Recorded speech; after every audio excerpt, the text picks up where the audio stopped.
জি, ঠিক ধরেছেন। আমরা এখন খৈয়াছড়া ঝর্ণার সর্বশেষ ধাপে দাঁড়িয়ে মহাসুখে মাথায় শ্যাম্পু দিচ্ছি। আমরা বলতে আমি, মহসিন আর অঙ্কন। তবে এখানে আসাটা না অতটা সহজ ছিল না। আর পথ যত কঠিন হয়, ডেস্টিনেশন হয় ঠিক ততটাই মধুর।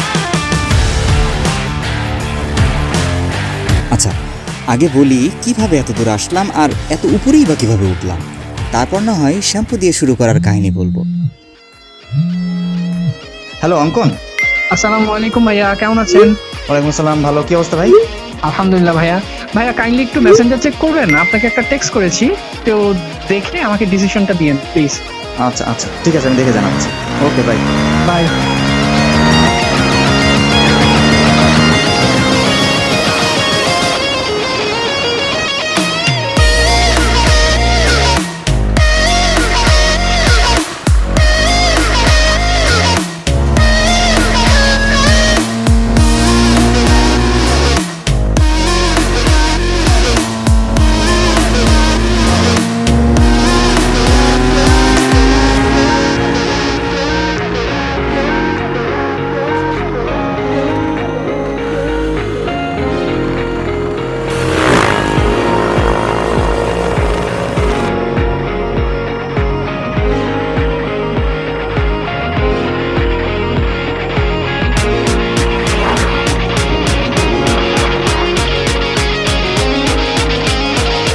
ও ভালো কথা।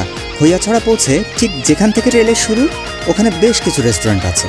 সেখানে লাঞ্চের অর্ডার দিয়ে বাইক ও ব্যাগ রেখে ড্রেস চেঞ্জ করে নিতে ভুলবেন না কিন্তু। আর তারপর শুরু হবে হাঁটা।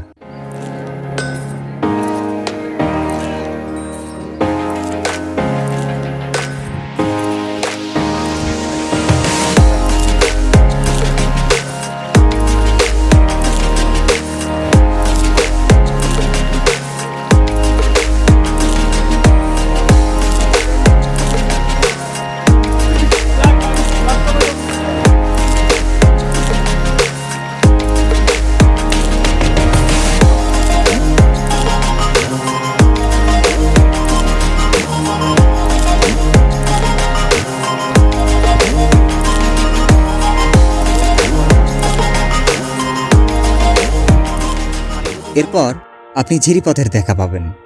তবে হঠাৎ করে ঝিরিপথ দেখে আর পানির শব্দ শুনে আপনার মন আনন্দে নেচে উঠতেই পারে, তাতে দোষের কিছু নেই।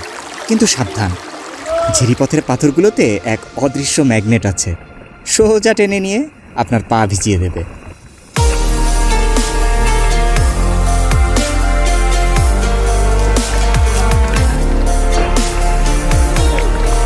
সুবহানাল্লাহ।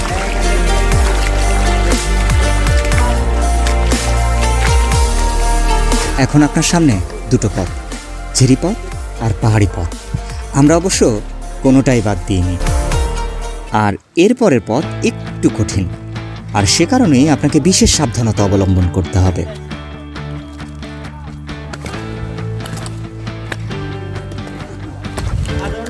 এমনকি পথ শুকনা হলেও সাবধানতার কমতি রাখা যাবে না।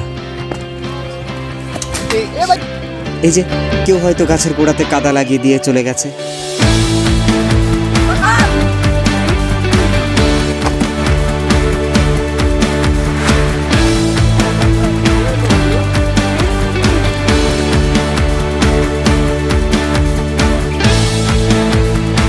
সুবহানাল্লাহ।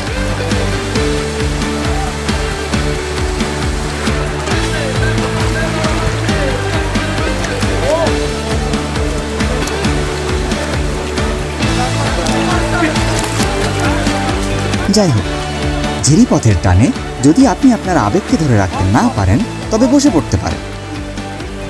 আর তাতেও যদি কাজ না হয়, তাহলে শুয়ে পড়েন। চিত হয়ে কাজ না হলে উপর হয়ে যান।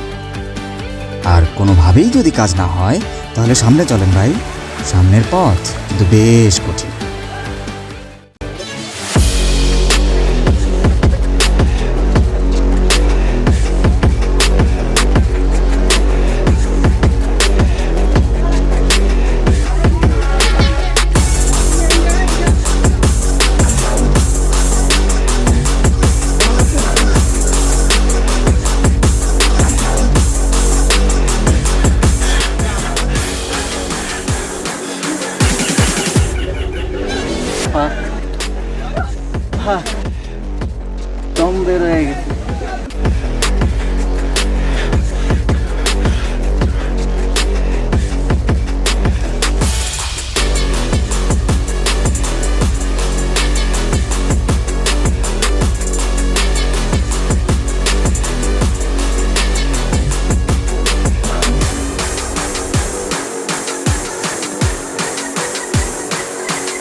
মাটির এই পিচ্ছিল পাহাড়ি পথে চলাচলের জন্য পশ্চাৎ দেশের এমন ব্যবহার দেখেছেন কখনো?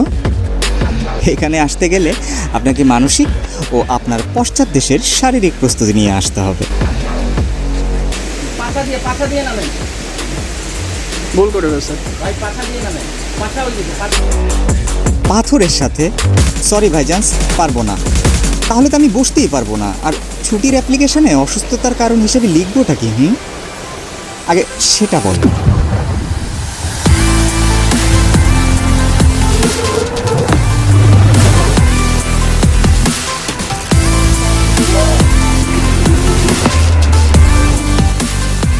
এখানকার এক একটা স্টেপে না এক এক রকমের উৎসব দেখতে পাবেন আপনি।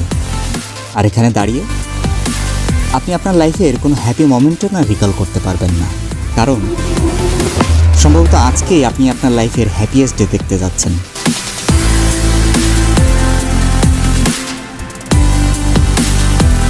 যাই হোক, আমাদের এখানে দাঁড়ানোর কোনো সময় ছিল না, কারণ 12তম ধাপ আর উপরে।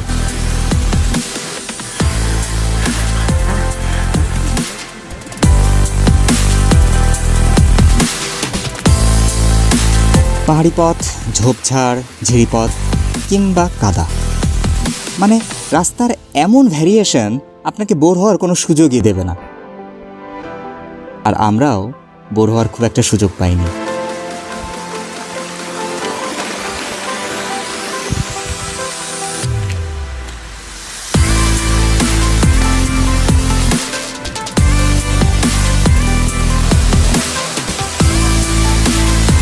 আমার এক বিশ্বস্ত ফিটনেস অ্যাপ বলেছে পুরো ট্র্যাকিংয়েই নাকি আমরা প্রায় 15 কিলোমিটার পাহাড়ি পথ হেঁটেছিলাম।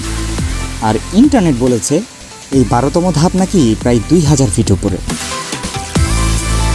আর ঠিক এই অংশটা পার করলেই শুরু হবে সেই সর্বশেষ 12তম ধাপের ট্রেইলের।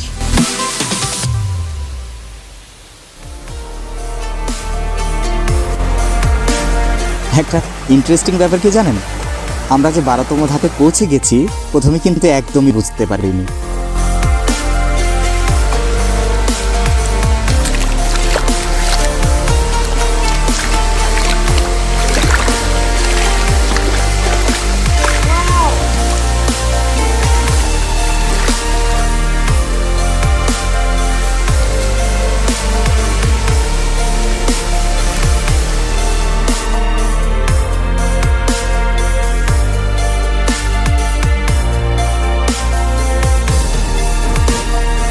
প্রায় 7-7.5 কিলোমিটার দুর্গম ভেজা পাহাড়ি পথ পাড়ি দিয়ে এত উপরে ঠিক এইখানে কেন এসেছি জানেন? শুধুমাত্র এখানে 30টা মিনিট সময় কাটানোর জন্য। আর সেই 30টা মিনিট আমি এখনো চোখ বন্ধ করলে দেখতে পাই।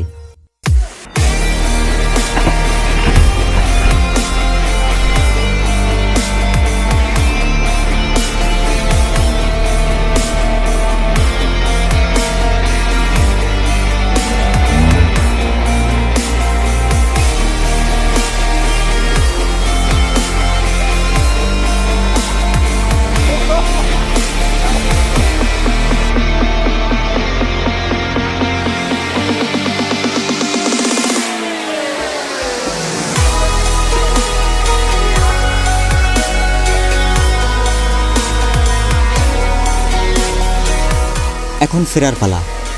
আলহামদুলিল্লাহ আমরা নিরাপদেই নামতে পেরেছিলাম।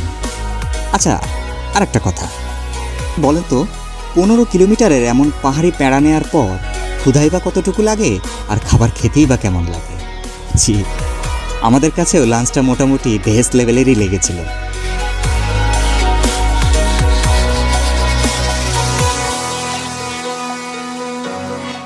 খৈয়াছড়া থেকে ফেরার পর আমার মতো আপনারও কি ইচ্ছে করবে জানেন?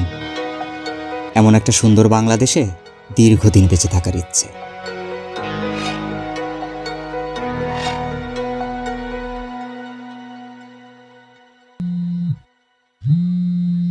ভাইয়া, মহসিন আছে আমার সাথে। খৈয়াছড়ার সবগুলো স্টেপেই তো গোসল করা যায়। আমরা যদি প্রথম স্টেপে গোসল করি তাইলে ধরেন উপরের আরো 11টা স্টেপের সাবান শ্যাম্পু সহ গোসল করা লাগবে। এখন মহসিন বলতেছিল যে আমরা তাহলে কত স্টেপ পর্যন্ত উঠবো? অঙ্কন, আমি কখন এই কথা বললাম? আচ্ছা আচ্ছা আচ্ছা